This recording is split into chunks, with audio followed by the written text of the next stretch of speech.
De hier à aujourd'hui, les régimes politiques changent. Ici, on va voir quels sont les liens entre le régime de l'URSS et les régimes actuels de ses anciens membres. Dans un premier temps, nous verrons que l'URSS avait un régime communiste et nous aborderons dans un deuxième temps l'état actuel de certains pays de l'ancienne URSS.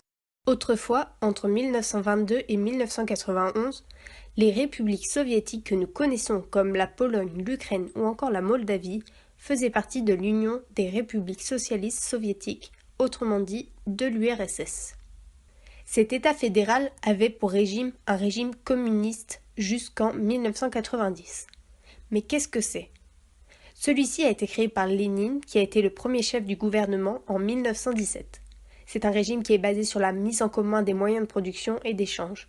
Pour cela, la société supprime les classes sociales et répartit les biens selon les besoins de chacun. Ce n'est pas tout.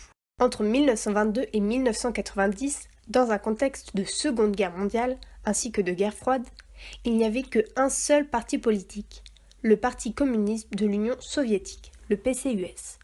Il était le seul à être autorisé, ainsi on avait un total contrôle des populations. De même, à cette époque, on avait une propagande et une censure omniprésentes, comme par exemple avec le journal officiel, la Pravda, fondé par Lénine et édité à Moscou. Il s'agissait d'une publication officielle du Parti communiste. Ensuite, quelques années après que Gorbatchev fut au pouvoir, celui-ci devient président de l'URSS car le régime change et devient un régime semi-présidentiel.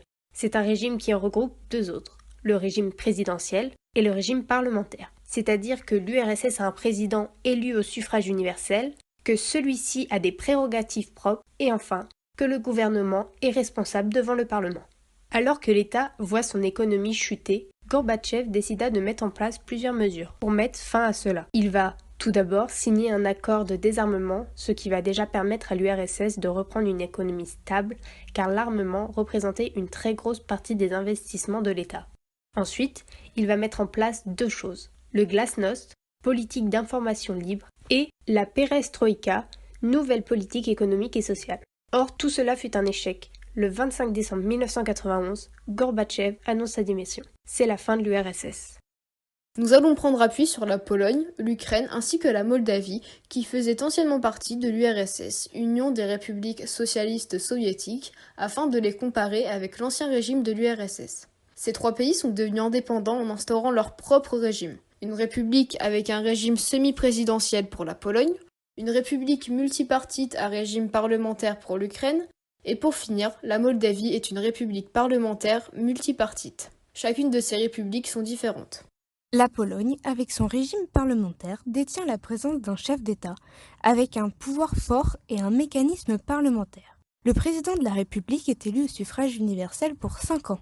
L'Ukraine, elle, avec sa république multipartite à régime parlementaire, détient un pouvoir exécutif exercé par le cabinet, dirigé par un Premier ministre, tandis que le pouvoir législatif est dévolu à la Rada, un parlement monocaméral.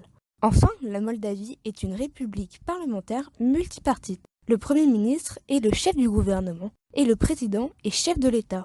Ceux-ci détiennent le pouvoir exécutif, tandis que le pouvoir législatif est partagé entre le gouvernement et le Parlement.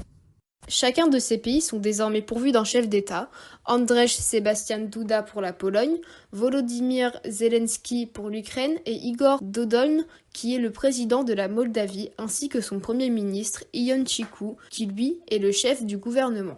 On voit donc bien ici que les anciens membres de l'URSS n'ont plus du tout aucun lien avec le régime de celle-ci, ils ont complètement changé de régime politique, ils sont devenus moins autoritaires et indépendants les uns des autres.